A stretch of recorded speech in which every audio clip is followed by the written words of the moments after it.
It's been almost a month since I posted my first batch of 5 YouTube videos all at once, and I thought it would be fun and interesting to take stock of how things are going. Stay tuned until the end, when I'm going to share a tip with you that I have literally never heard anywhere else. And if you're just starting out on YouTube too, this could be something that could save you some time and energy. To start, some things that I think are going well. As of today, I have 7 subscribers, and despite this thumbnail from Ali Abdal, I do not think that 7 subscribers is nothing. Granted, I know 4 of you, but 3 of you sweet souls are not my immediate friends or family, and for that, I am so grateful. Thank you so much. Next, our system for producing videos. We've gotten into a sort of groove where I write the script, film as much as I can on my own, and then I give the footage to my husband with editing notes about captions and animations I want him to add, and then he edits the videos. We usually shoot the B-roll at a different time, and we've even managed to shoot B-roll for several videos in one recording session. I do the thumbnails and write the video descriptions. We're pretty organized. The system is relatively efficient. We did have a few big spats at first, but it's kind of like our domestic division of labor. I think it's better when we each have our own tasks and we just take care of them on our own. Next, ideas. I have a ton of ideas. I have a list with almost 400 video ideas, most of which are tangentially related to finance, which is really what I want this channel to focus on. In my head, I see the awesome, aesthetic, well-researched videos. I have the vision. We just need more time and practice to develop the skills. I also have the energy and the motivation, and thankfully right now I have the time.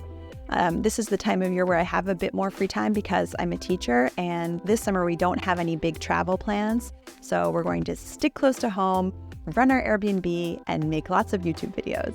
Having made 15 videos now, I feel like we're getting into the groove. I'm finding my voice. I'm deciding what types of videos I really want to make. And so far, I'm really enjoying the process, which I take to be a positive sign overall. There have definitely been lots of challenges so far, though. I feel like there are certain things that I have tried to express that I just haven't been able to clearly explain. And then also sometimes I feel like I just make dumb mistakes when I'm talking. And unfortunately, some of those have found their way into the videos. So I definitely need to work on that. Sometimes I'll think of the perfect word or a really clear way of explaining something just as I'm watching the final edited version of a video in which I have muddled through an explanation, at which point it's just too late to go back. And that's so frustrating. Also, why do I say the word potential so much in the videos? I don't think it's a word that I use that much in real life.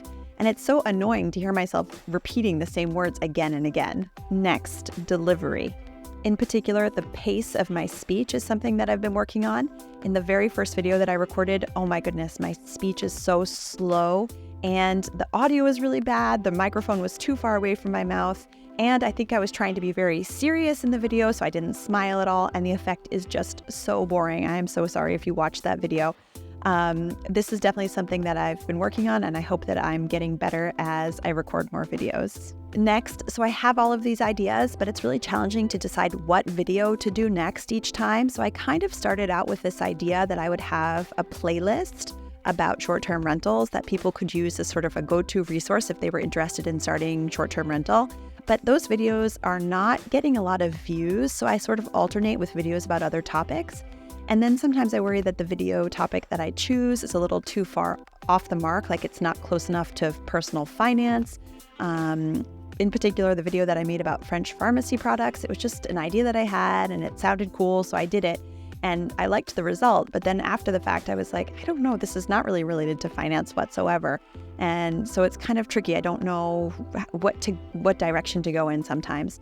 There are videos that I want to make things that I'm really passionate about, but that have nothing to do with finance.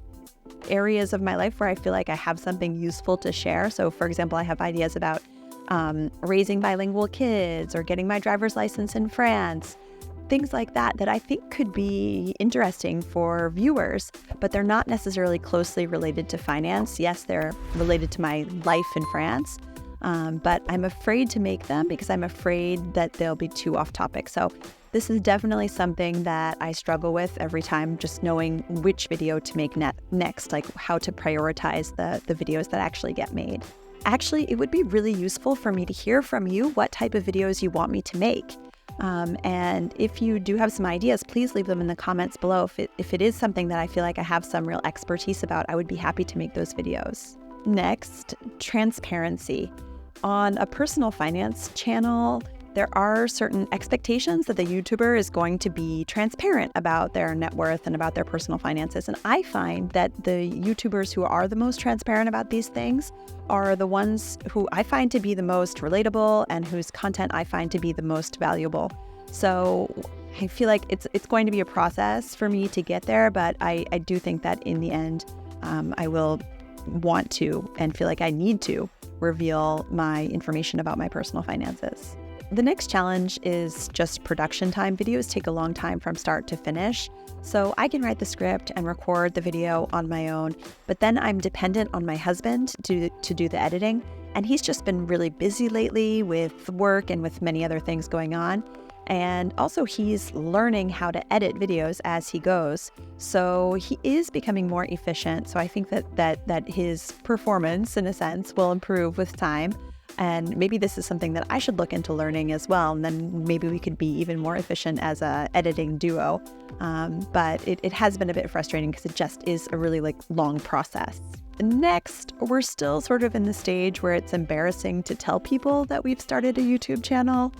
And this is something that I'm definitely going to have to get over as well. But I kind of have an objective in mind. I sort of have told myself that we need to make 50 videos. And once we've made 50 videos, we'll be somehow more legitimate. And then I'll be able to tell everyone that I know that we have a YouTube channel. And the other thing I'm hoping to do is get myself invited on a podcast to sort of talk about my investing experience, yes, as a guest on a podcast, but also so that I can sort of cross-promote my YouTube channel as well. But again, I've decided that I will only do that once I have published 50 videos. Another thing that I have felt some hesitation about is all of the affiliate links that I include in the video descriptions below each video. I know that this channel is going to take time to get monetized. So in the meantime, I would like to make some money from it. And all of the affiliate links that I have posted are honestly, legitimately for products and services that my husband and I not only use, but that we're very satisfied with.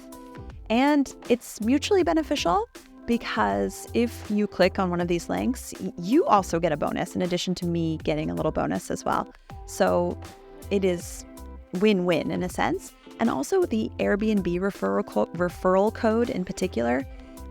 When I was launching our short-term rental 3 years ago, I would have loved to have gotten some feedback and some help from hosts that were already sort of up and running. And so that's what I'm proposing when I put the link in my video description for my referral code on Airbnb. In exchange for the viewer using it, I will give some feedback, and that's a service that I can provide. And it is, it's lucrative. So I just have to get over it and accept it. This is kind of the way it is, and this is the way it works. So next, thumbnails have been very challenging. This one in particular, I feel like it's too clickbaity. I still think the video content is really good, but the video itself has hardly gotten any views. So I think the lesson here is that if I am uncomfortable with the thumbnail that I produce, then the video might just be sort of exuding unappealing vibes or something. But I just don't know how to fix it. Some of the other thumbnails I was unsatisfied with, I sort of tinkered with, and now I'm semi-satisfied with the results. Not that the improved thumbnails have led to more views necessarily, but with this one in particular, I failed with my kids' money. I am not satisfied with this one, and I just don't have any ideas about how to fix it and how to improve it. So thumbnails have definitely been tricky. I know it's an art as opposed to a science, but I'm still definitely a beginner when it comes to thumbnails, and I have a lot of progress to make. I have another video that I have already recorded that my husband hasn't edited yet, but I've already started working on the thumbnail, and it's about the scariest moments for a beginner investor.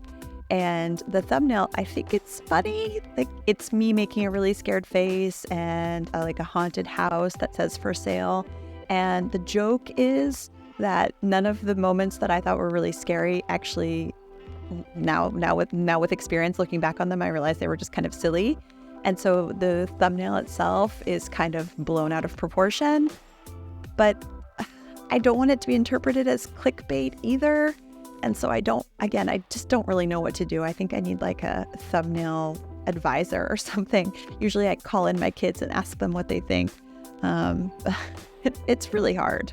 Thank you so much for sticking around to the end. I promise I will make your time worth it. This is my exclusive tip that I have not heard anywhere else. You should wear the same clothes in all of your videos if possible. Because I wanted to launch 5 videos all at once when my channel first went live, I knew that I would have to sort of wear the same thing in those first 5 videos. And because we were recording them over several weeks, actually. And I wanted there to be sort of consistency. Plus, for the B-roll, it meant that we could film B-roll and then we could use it for different videos if necessary. And I realized that it's just a good idea to continue wearing the same thing in all of the videos, because then you can mix and match with all of the B-roll, in fact, that you have. You sort of develop a B-roll bank, and then you can splice it into different videos, and it always looks consistent because you're always wearing the same thing. Now, I will have a little challenge because summer is approaching, and I don't know if I'll be able to wear my cream sweatshirt in all of my videos. I might have to come up with a summer outfit for my YouTube channel. But I literally had never heard that tip anywhere, and I'm so pleased with myself for coming up with it, because it really probably saved me a lot of time and energy worrying about what to wear in my other videos, but also just, again, it gave that consistent look in all of the videos too. Don't worry, I am not going to make a video like this every month, but it felt important to me to share what it's like to be truly a beginner YouTuber. So many of the videos that I've seen like this are made by people who have several hundred subscribers already, and I am not there yet. But maybe if you're watching this, you're someone who is still thinking about starting your YouTube channel. And so maybe it's helpful, or maybe you've been able to gain some insight from my experience. Maybe I'm just 1 or 2 steps ahead of you on the YouTube journey. Or maybe that's the case for investing or for short-term rentals. I am definitely not an expert in any of these domains. In YouTube, I'm really just a beginner, and in investing and short-term rentals and living in France, I have more experience with those things as well, and I'm happy to share those experiences with you, and I hope that, it can be beneficial for all of us. So thank you so much for watching. You can check out these other videos as well. I hope they'll be useful for you too. Take care. À bientôt!